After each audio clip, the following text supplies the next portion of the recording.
Hello students, कैसे हैं आप लोग। आप अपने पेपर की तैयारी अच्छी तरीके से कर रहे हैं। 10th क्लास के लिए मैं आपको बता दूं कि कुछ इम्पोर्टेंट पॉइंट्स जो आपके मैथ्स में परसों आने की फुल संभावना है। वैसे तो सारे क्वेश्चंस आपको हम डिस्कस कर चुके हैं, लेकिन मैंने आपको बोला था कि कुछ बातें आपको बता देते हैं जो आपको अच्छी तरीके से पढ़ लेने हैं। ठीक है, देखो, एक ऑब्जेक्टिव क्वेश्चंस में अगर चैप्टर वाइज चलते हैं, चैप्टर फर्स्ट की बात अगर हम करते हैं तो ध्यान से देखिएगा किन क्वेश्चंस को आपको करने हैं जाके। अगर नहीं किए तो 100% जाके कर लीजिए। चैप्टर फर्स्ट में 2-3 पॉइंट्स। एक तो देखो एलसीएम एंड एचसीएफ से क्या क्वेश्चंस आने की संभावना है। तो आपको एक तो first number multiply second number equals to LCM into HCF, इस टर्म पे एक क्वेश्चन आपसे पूछे जाएंगे। ध्यान रखिएगा, आपके बुक में भी एक क्वेश्चन है, हो सकता है कि बुक का क्वेश्चन आपसे पूछ दे। अगर बुक का क्वेश्चन आपसे नहीं पूछता है तो हो सकता है कि बाहर के क्वेश्चन आपसे पूछे। ठीक है, तो 2 नंबर का एलसीएम एंड एचसीएफ दे देगा। आपके बुक में क्वेश्चन नंबर है जिसके अंदर 2 नंबर दिए होंगे, जैसे 3, 0, 6 एंड 6, 5, 7 करके है। उसका एचसीएफ शायद 9 है। एनसीईआरटी का क्वेश्चन है, जाके देख लीजिए। तो एक तो इस टाइप का क्वेश्चन जो इस कॉन्सेप्ट पे है। दूसरा, आपके ऑब्जेक्टिव में क्वेश्चन ऐसे आ सकता है कि एलसीएम में जैसे ट्री मेथड करके, ठीक है ना, ऐसे करके दे देगा 2, है ना, इस ब्रैकेट में दे देगा वैल्यू कि हम नहीं जानते, फिर यहाँ पे दे देगा 2, है ना, और इस जगह पे आपको वैल्यू नहीं देगा, फिर इस जगह पे ऐसे कर देगा। ठीक है ना, और इस टाइप से क्वेश्चन आपसे पूछ सकते हैं। तो मान लीजिए ये 230 ऐसे मल्टीप्लाई हुआ 2, यहाँ पे 16 आ जाएगा। ये फिल करने आपको 2 से, फिर इसमें कितना मल्टीप्लाई करें, 8 आ गया, फिर यहाँ 2 से ये 4। तो इस तरीके से वैल्यू आपकी क्वेश्चन पूछ सकता है।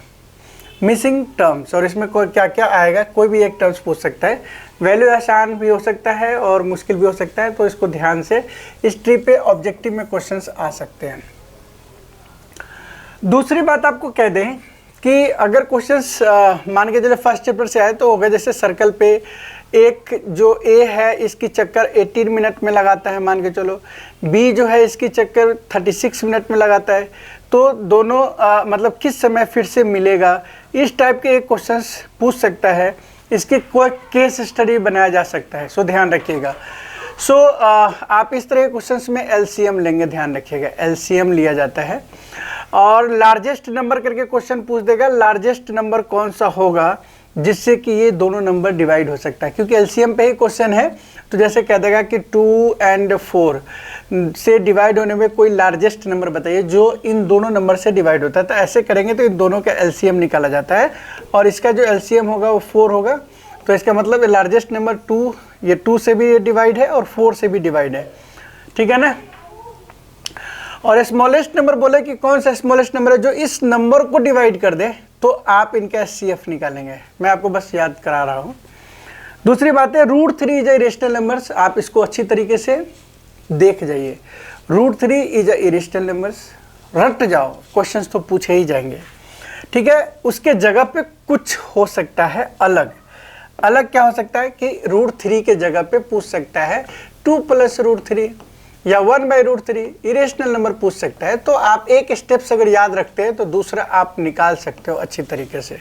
बाकी क्वेश्चंस आसानी पूछेगा।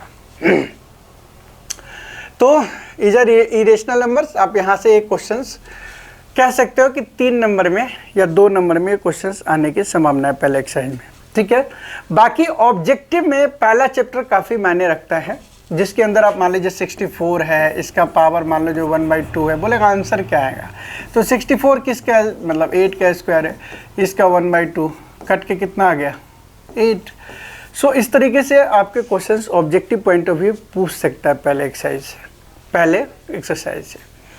बाकी आपके सेकेंड पे आइए, चैप्टर नंबर 2। इसमें आपने समझ गया, चैप्टर 2 के अंदर आपको जो देखने हैं वो आपको अच्छी तरह से बताता है कि अल्फा या बीटा 2 वैल्यू दिया होगा, और इससे पॉलिनोमियल पूछ देगा। पॉलिनोमियल ध्यान रखो, ध्यान से, पॉलिनोमियल पूछेगा। अल्फा प्लस बीटा निकाल लेना, अल्फा इंटू बीटा निकाल लेना। अगर ये चीज़ें दिया हुआ है तो ध्यान रखना 3 and alpha into beta 2 and polynomial का फॉर्मूला आपको बता रखा है क्या, पॉलिनोमियल इक्वेशंस जो है वो x square minus alpha plus beta into x plus alpha into beta की वैल्यू 0, इस इक्वेशंस में सीधा डाल देना है वैल्यू। अगर जीरोस दिए हैं और पॉलिनोमियल पूछा जाए तो आसानी से कर सकते हैं। सम दिया हो, सम ऑफ जीरोस दिया हो, जैसे मान लीजिए अल्फ़ा प्लस बीटा ही दिया हो, अल्फ़ा इंटू बीटा ही दिया हो, ठीक है, √3 भी दे सकता है, 2 दे सकता है, कुछ भी दे सकता है, तो आपको ध्यान रखना है कि आप इनको सीधा इसी इक्वेशन में डाल देना है। लेकिन बात वहाँ पे जाके ख़त्म होती है कि अगर आपका क्वेश्चंस, अगर आपका क्वेश्चन ध्यान रखना ध्यान से, जिसमें अगर ऐसा है x square plus ax plus 4 ऐसा क्वेश्चन दे दिया, ठीक है, और उसकी एक जीरोस दिया हुआ है, कुछ भी ऐसा दे दे, है ना, एक जीरोस देने का मतलब ये वैल्यू इसमें पुट कर सकते हैं, और पुट करने का मतलब इसको 0 कर देगा तो a की वैल्यू निकल जाएगा, जो भी वैल्यू है, ठीक है। लेकिन एक जीरोस देने के बाद अगर हमारे पास इसमें 2 इक्वेशंस आ जाते हैं कभी कभी, ठीक है ना, 2 इक्वेशन का मतलब क्या हो गया, अगर यहाँ पे a प्लस बी ही आ जाए और इंटू एक्स कर दे, है ना, एक्स स्क्वायर, कुछ भी हो सकता है यार, इसमें कुछ भी दे सकता है। आपको मैं बता दूँ, 2 वेरिएबल जब आएगा आपके 2 जीरोस दिए होंगे, अल्फ़ा एंड बीटा, अल्फ़ा की वैल्यू मान लो 1 है, बीटा की वैल्यू 2 है, इन दोनों को एक एक बार पुट करो और 2 इक्वेशंस निकल जाएंगे। कैसे, अगर इसमें 1 पुट करेंगे तो a प्लस बी बराबर कुछ और निकलेगा, अगर इसमें 2 पुट करेंगे तो a प्लस बी के बराबर कुछ और निकलेगा। दोनों इक्वेशन को सॉल्व करके आप लीनियर इक्वेशन से सॉल्व कर देना, a b की वैल्यू की, ये टफ लेवल की बात कर रहा हूँ, ये क्वेश्चन पूछ सकता है, ठीक है। अच्छा, एक ऑब्जेक्टिव में बड़ी ध्यान से देखना, देखो मैं बहुत ये बता रहा हूँ कि ये क्वेश्चंस कैसे पूछेंगे। एक ऑब्जेक्टिव में क्वेश्चंस आने की संभावना है, हो सकता है इस तरीके के दे दे, एक्स स्क्वायर ऐसे रहे, एक्स स्क्वायर वाई जेड 3, ये एक वैल्यू की फैक्टर है, दूसरे वैल्यू का एक्स वाई की 3 जेड। अब आपसे पूछेगा कि बताइए इसमें एलसीएम क्या होगा एंड एचसीएफ क्या होगा, दोनों पूछ सकता है या एलसीएम सिर्फ पूछ सकता है। अगर आपकी एलसीएम की बात करता है, एक्स स्क्वायर है तो आपको पता है दोनों में जो कॉमन है उसमें मैक्सिमम वैल्यू लेते हैं एक्स स्क्वायर, वाई सिंगल ही है एक जगह पे तो वाई ही ले लिए, और जेड का 1 है, ये जेड का क्यूब है, तो हमारे पास ये एलसीएम हो जाएगा। मैंने क्या कहा, दोनों में जो चीज़ें कॉमन है वो मैक्सिमम कहाँ पे है वो वैल्यू लेना है, दोनों में जो चीज़ें कॉमन है मैक्सिमम कहाँ पे है वो लेना है। अगर कॉमन ना भी हो और किसी एक में भी हो तो भी हम उसको यहाँ पे रखेंगे, ध्यान रखिएगा। एचसीएफ में मिनिमम जो दोनों में कॉमन है, एक्स स्क्वायर एक्स, तो यहाँ एक्स आ गया, वाई दोनों में वाई आ गया, जेड आ गया, स्मॉलेस्ट कॉमन फैक्टर लिया जाता है, इसमें लार्जेस्ट कॉमन मल्टीपल्स लिया जाता है। तो बता दो इसी बात पे, मैंने लिख दिया a स्क्वायर बी सी का पावर 3d, और यहाँ पे हो गया a b सी स्क्वायर, ठीक है, ये है a का फैक्टर, ये है b का फैक्टर। बताओ इसका एलसीएम क्या होगा, जल्दी बताओ। इसमें नंबर्स भी रह सकते हैं, है ना, तो आपको पता है कि एलसीएम मैक्सिमम a, तो a स्क्वायर, यहाँ b सिंगल है b लिख दिया, c का पावर 3 लिख दिया, d भी लिखा, क्योंकि जो नहीं है वो भी लिखना है। सो एलसीएम में जो चीज़ नहीं है वो भी लिखने हैं और जो चीज़ है वो भी लिखने हैं। क्लियर होगी बातें। तो मेरे अकॉर्डिंग आपको ये क्वेश्चंस जो हैं वो नंबर्स के ऊपर भी रह सकता है। जैसे कि मान के चलो, अगर हम कहते हैं कि एक नंबर है, कोई भी a नंबर है और इसकी वैल्यू 2 का पावर 3 है ना, 5 का पावर 3 एंड 7 का पावर 1 एंड 3 का पावर 2। अब हम कहते हैं b एक नंबर है, इसमें है 2, 5, 7 का पावर 2। अब आपसे पूछेगा कि बताओ इसका एलसीएम क्या है, तो आप बता सकते हो कि 2 का पावर 3, मगर मान लो a इंटू बी है, मतलब हमें एलसीएम चाहिए, एलसीएम, तो हम कह सकते हैं 2 का पावर 3 होगा, 5 का पावर 3 होगा, है ना, 7 का पावर 2 होगा एंड 3 का पावर 2 होगा। जो दोनों में नहीं है वो भी लिखने हैं, जो है वो मैक्सिमम कहाँ पे वो लिखने हैं। क्लियर हो गई बातें। तो इनसे तो ऑब्जेक्टिव में क्वेश्चन आएगा ही आएगा। सो इस टाइप्स के क्वेश्चंस देख लीजिए भाई साहब, ठीक है ना। बाकी पॉलिनोमियल में आपको बता दिया है कि एक तो अगर हायर रैंक में जाएगा तो उसमें वेरिएबल डाल देगा, ए एंड बी करके ऐसे करके वैल्यू। मैं आपको एक क्वेश्चन दिखाऊँ तो क्वेश्चंस, वैसे क्वेश्चन तो कल हम डिस्कस करते, लेकिन ठीक है। बाकी ग्राफ में आपको ध्यान होना चाहिए कि इसके जीरोज फाइंड करने हैं। तो बताओ यहाँ पे 2 पॉइंट पे टच हुए तो इसमें 2 जीरोज है, तो ये हो सकता है ऑब्जेक्टिव में क्वेश्चन आने की संभावना हो, ठीक है। बाकी थर्ड एक्सरसाइज तो कट ही गए हैं, सो इसमें ज़्यादा हम नहीं कर रहे हैं कि 2 जीरोज है, फाइंड अदर जीरोज, ठीक है, ठीक है ना। मतलब क्वेश्चंस अगर देखा जाए तो बता ही दिए उसमें, अगर आप करते हो तो एक क्वेश्चन में निकाल के वो कल दिखाऊंगा। बाकी लीनियर इक्वेशंस से आपको पता ही है कि इक्वेशंस देख के, जैसे 2x + 3y = 10 and x - 2y = 7, ये 2 इक्वेशन है। अगर ये 2 इक्वेशन है from equation first and equation second, आपको बताना है कि कौन सा इंटरसेक्टिंग लाइन है। यहाँ से क्वेश्चन आ सकता है इंटरसेक्टिंग लाइन, है ना, कोइंसिडेंट और पैरेलल, है ना।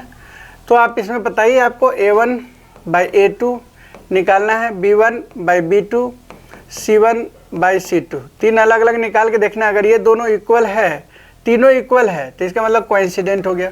अगर ये a1/a2 इक्वल है b1/b2 और नॉट इक्वल है c1/c2, तो ये चीज़ें तुम्हें क्या हो जाएगा, पैरेलल हो जाएगा।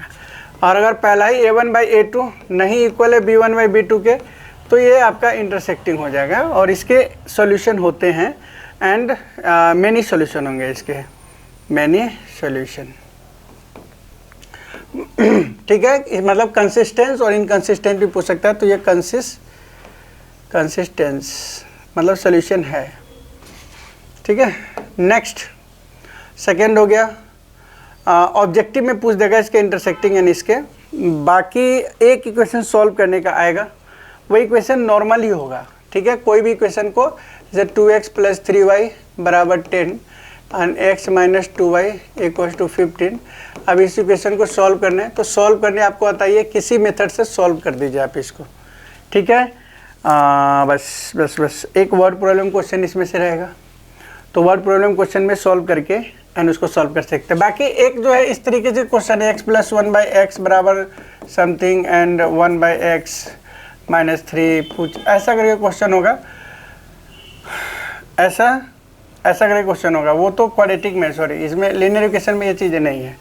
तो आपका लीनियर इक्वेशन में ऐसे सॉल्व करने के क्वेश्चंस आ सकते हैं, ठीक है। ग्राफिकल मेथड से सॉल्व करने के लिए आ सकते हैं, तो ग्राफ बनाकर दिखा दीजिएगा। बाकी मेरे ख्याल से एक क्वेश्चन आ सकता है कि ये इक्वेशन को सॉल्व करके x एंड y निकालना है, और एक अलग क्वेश्चन दे देगा x + my = 25, अब बोलेगा find the value of m। तो यहाँ भी ध्यान दे दीजिएगा कि इस क्वेश्चन को निकालने के क्वेश्चन पूछ सकते हैं, ठीक है। रही क्वेश्चन नंबर 4 में आइए, एक्सरसाइज चैप्टर नंबर 4, तो quadratic equations and quadratic equations के अंदर आपको पता ही है कि क्वाड्रेटिक इक्वेशन में हमें क्या क्वेश्चन पूछा गया है। क्वाड्रेटिक इक्वेशन इसमें आप एक कंजुगेट, सबसे लास्ट एक्सरसाइज है, वो शायद कट गई है, उसको छोड़ दो, लेकिन आपको सॉल्व करने एक मेथड से आने चाहिए, ठीक है। रही क्वाड्रेटिक इक्वेशन में, तो आपको middle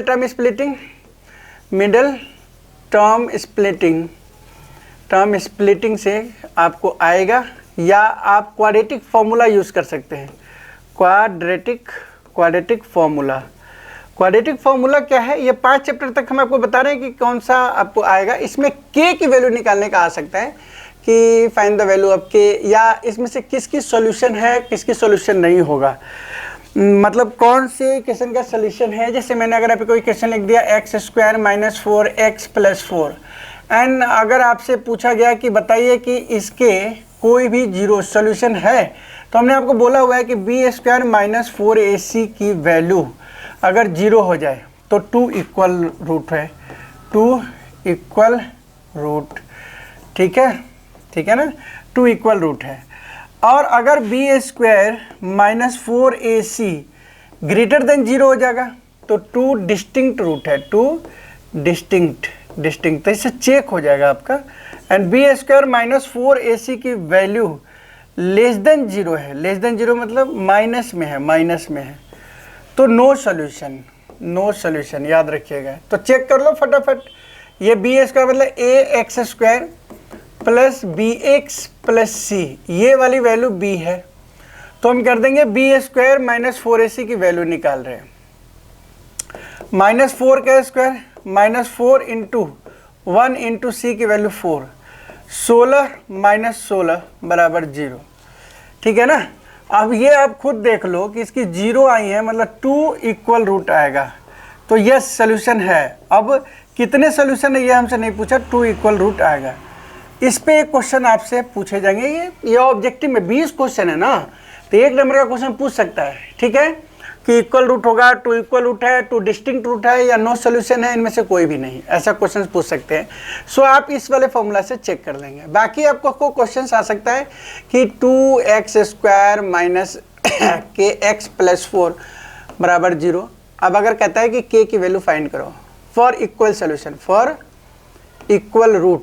equal root find k, ऐसा पूछ सकता है। तो इक्वल रूट के लिए क्या होता है, बी स्क्वायर माइनस 4ac की वैल्यू 0, b की वैल्यू क्या है k, तो जाएगा माइनस k का स्क्वायर माइनस 4 इंटू 2 इंटू 4 बराबर 0, k स्क्वायर 4 चौका 16 दूना 32, तो 32 बराबर 0, k की वैल्यू हो गया 32 के अंदर रूट अंडर, तो 4√2 आ गया, k की वैल्यू 4√2 आ गया।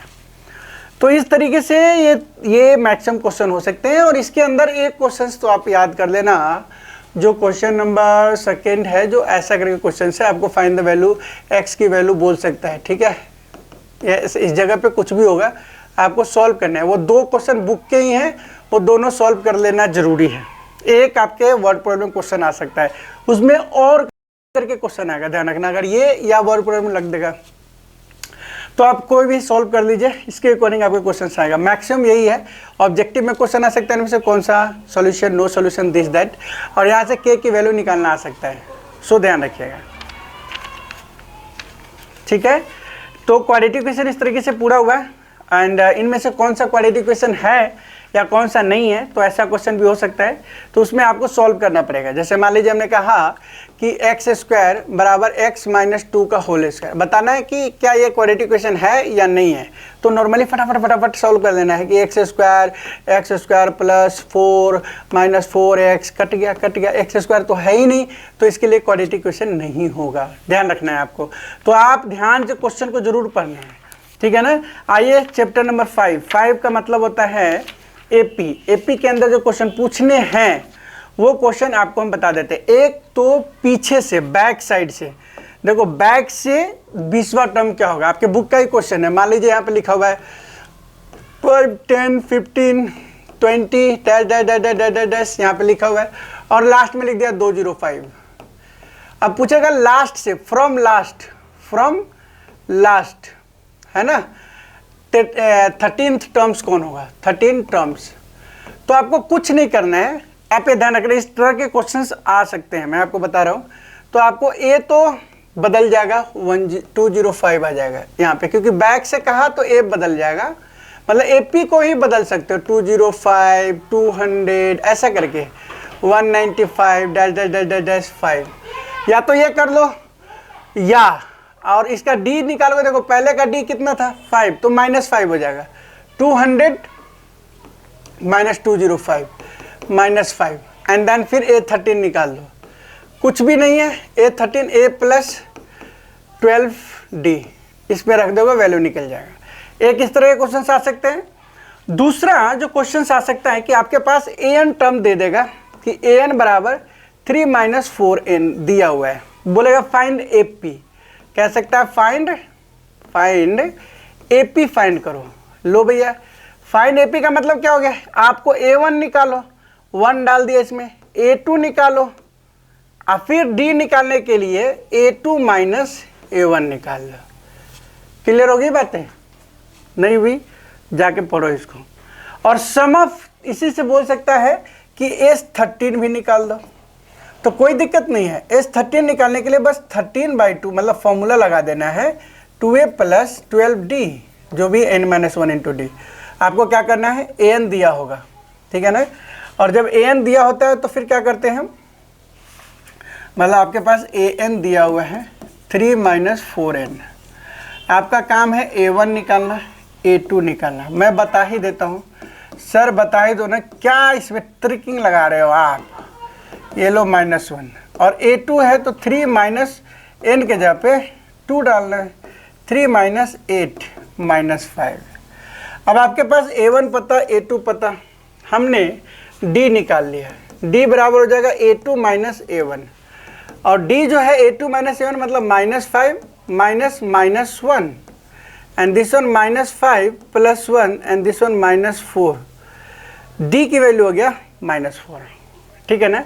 अब आपसे जो भी कहेगा AP आप निकाल सकते हो, a1 है ही, a2 निकाल लो, a3 निकाल लो, a4 निकाल लो और आपके पास an पता चल जाएगा। अगर हमारे पास Sn निकालना हो तो Sn बराबर क्या हो जाएगा n/2 2a plus n-1 into D. तो जो भी टर्म्स बोले बस n के जगह वो टर्म डाल दो, a की वैल्यू डालना, d की वैल्यू डालना, आप उसका सम ऑफ टर्म्स निकाल सकते हो। एक तो यहाँ से क्वेश्चन है। दूसरा क्वेश्चन आ सकता है कि Sn दिया हुआ, सम ऑफ n टर्म Sn, मान लो 3n माइनस n स्क्वायर कुछ ऐसा दे देगा। Sn दिया हो तो आपको करना क्या है, पहले S1 निकालना, S2 निकालना, कुछ नहीं करना, जहाँ पे n है वहाँ पे 1 डाल देना, जहाँ पे 2 है वहाँ पे 2 डाल देना और जब A2 निकालोगे तो हो जाएगा S2 माइनस S1। अब हमारे पास A2 भी आ गया और जो S1 है वही A1 है, तो हम D निकाल लेंगे, A2 माइनस A1।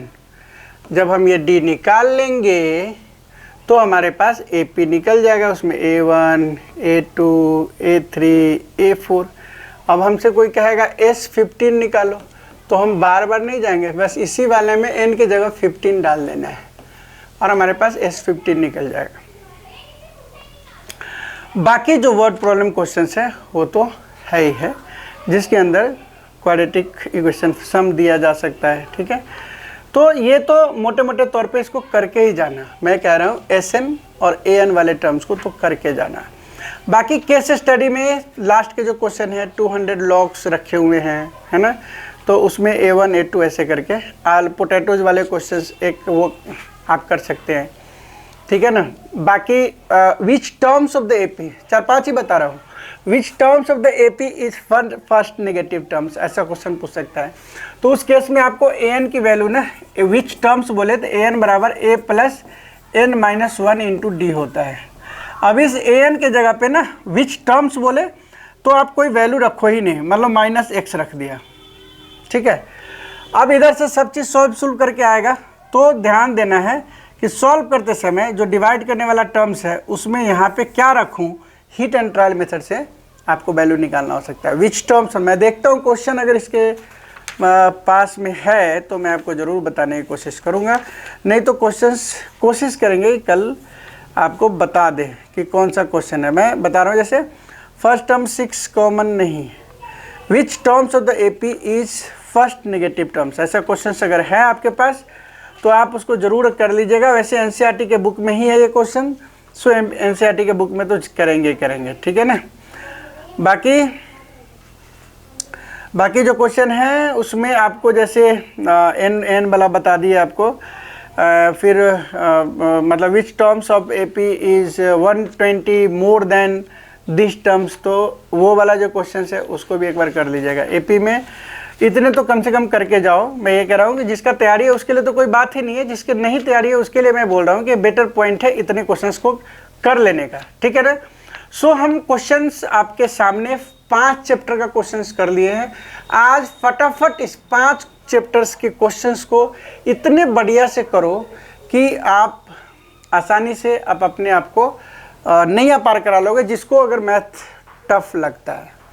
बाकी आप अगर मान लीजिए जो चैप्टर्स हैं जिसके अंदर प्रोबेबिलिटी है, बैक साइड में प्रोबेबिलिटी से क्वेश्चन कर लीजिएगा, है ना। प्लेइंग कार्ड वाला जो क्वेश्चंस है उसके ऊपर ज़्यादा फोकस कर लो, ठीक है। प्राइम नंबर वाले जो कॉन्सेप्ट है उस पर ज़्यादा फोकस कर लो। स्क्वायर नंबर वाले 3 टाइप्स के क्वेश्चंस आपके बुक में दिए हुए हैं। बाकी ऑब्जेक्टिव में क्वेश्चन हो सकता है ना, कि ऑब्जेक्टिव में क्वेश्चन जो आपके बुक्स के ही हैं उसको देख लो। पॉसिबल इम्पॉसिबल टर्म्स है ना, सम ऑफ इवेंट्स कितने होते हैं, तो इस तरीके से क्वेश्चन। स्टैट्स में आपको मीन मीडियन मोड निकालना होगा। इस बार का जो गेस क्वेश्चन है स्टैट्स का वो हम आपको बता देते हैं। मिसिंग फ्रीक्वेंसी का 2 क्वेश्चन, जो एक मीन का क्वेश्चन है जिसमें एक्स गायब है, एक वाली वो वैल्यू आपको ढूंढना हो सकता है, और मीडियन के अंदर एक्स और वाई जो दोनों गए हुए हैं, गायब है, वो वाले क्वेश्चन। बुक का सेकेंड क्वेश्चन जो मीडियन वाले एक्सरसाइज में है उस चैप्टर को फटाफट कर लो, फटाफट कर लो, ठीक है। वैल्यू चेंज हो सकता है, मैं तो कह रहा हूँ वैल्यू भी नहीं चेंज होनी है इस बार, हो सकता है कि वो क्वेश्चन आ जाए, आप जाके अभी कर लो फटाफट। और एक जो फॉर्मूला आपको जो दिया गया उसी में, जिसमें मीन मीडियन और ऑब्जेक्टिव में, ऑब्जेक्टिव उस पर एक क्वेश्चन रह सकता है, सो उसको जरूर जाके देखिए बच्चों फटाफट। और वो ऑब्जेक्टिव का जो है, जो 3 मीडियन, जो आपके empirical formula, find the empirical formula for mean and median, उसको कर लीजिएगा, ठीक है। एक्स वाई में लेस देन टाइप में दिया हुआ है, मोर देन टाइप में दिए हुए हैं क्वेश्चंस, तो उसको आप अच्छे से करके जाइए, ठीक है। एंड जो नेक्स्ट है, मतलब मैं आपको बता दूँ, नेक्स्ट वन है ना, मतलब जो फॉर्मूला है वो वही एम्पिरिकल फार्मूला कौन सा पता है ना, 2 mean 3 median minus mode, 2 mean, ये फॉर्मूला याद करें, इससे ऑब्जेक्टिव होगा 3 मीडियन माइनस मोड, ठीक है। तो मोड, ये इससे फॉर्मूला, ये एम्पिरिकल फार्मूला, इससे एक question objective point of view से रह सकता है, ये ध्यान रखिए। 2 चीज़ दिया होगा, तुरंत निकालना होगा, तो ये एक क्वेश्चन यहाँ से आएगा, ठीक है ना। तो मैंने स्टैट्स के बारे में बता दिया आपको, है ना। ज़्यादा इधर उधर भागने की जरूरत नहीं है। एक्स वाई वाला क्वेश्चन करो, अगर उसके जगह एक्स वाई के जगह पे एम एन रख देगा तब भी निकाल लेगा, F1 F2 रख देगा तब भी आप उसको निकाल सकते हो। सो इधर उधर घूमने की जरूरत नहीं है। एक क्वेश्चन से मीन मीडियन मोड फाइंड कर लो, एक मिसिंग फ्रीक्वेंसी वाला मीन वाला कर लो, अगर छोटे मोटे में आ जाएगा पहले एक्सरसाइज का तीसरा क्वेश्चन, ठीक है। मीडियन वाले एक्सरसाइज का जो क्वेश्चन नंबर वो है एक्स और वाई करके सेकेंड नंबर क्वेश्चन है मीडियन वाले, ठीक है। तो अगर थर्ड एक्सरसाइज में मीडियन वाले तो उसका सेकेंड नंबर क्वेश्चन कर लो, ठीक है ना। बाकी आपके पास आपको बता रखे हैं कि जितने भी सरफेस एरिया हैं, सरफेस एरिया के क्वेश्चंस आपके हमने करके दिखा दिया है, एक बार आप उसमें कर लो। लेकिन फिर भी आप वो वाले क्वेश्चंस को ज़्यादा इंपॉर्टेंट देना जिसके अंदर वॉल्यूम्स दिए हों और आर और एच फाइंड करने हो, ठीक है, वो वाला निकाल लीजिएगा। सरफेस एरिया एंड वॉल्यूम 2 ही तो एक्सरसाइज आने, दोनों को फटाफट कर लीजिए, ठीक है। बाकी सर्कल के अंदर जो एक्सरसाइज है, सर्कल में जो क्वेश्चंस आपको हमने बोल रखा है, एग्जाम्पल लास्ट के दोनों एग्जाम्पल, वैल्यू चेंज कर सकता है लास्ट वाले में, लास्ट के examples and questions exercise last के सेकेंड लास्ट क्वेश्चन जो है जिसके अंदर आपका ट्रायंगल है और इस ट्रायंगल को आपको फाइंड करना हो सकता है, ऐसे करके इसके बेस पे क्वेश्चंस आएंगे। इसमें से बहुत सारे ऑब्जेक्टिव क्वेश्चन आएंगे जो कल हम 100% डिस्कस करने की कोशिश करेंगे सर्कल में, और शेडेड रीजन वाले क्वेश्चंस को हम जरूर करेंगे, कल 100% करेंगे। आप हमारे साथ जुड़े रहिएगा और इसके अंदर हम वो क्वेश्चंस करने की कोशिश करेंगे। बहुत हद तक हमने चैप्टर को कवर अप करने की कोशिश किया, आज इसको ख़त्म करके फिर कल देखते हैं। आप देखना, आपका पेपर बहुत अच्छा जाएगा। ऑल द बेस्ट एंड मिलते हैं नेक्स्ट वीडियो में। Thank you for watching my video.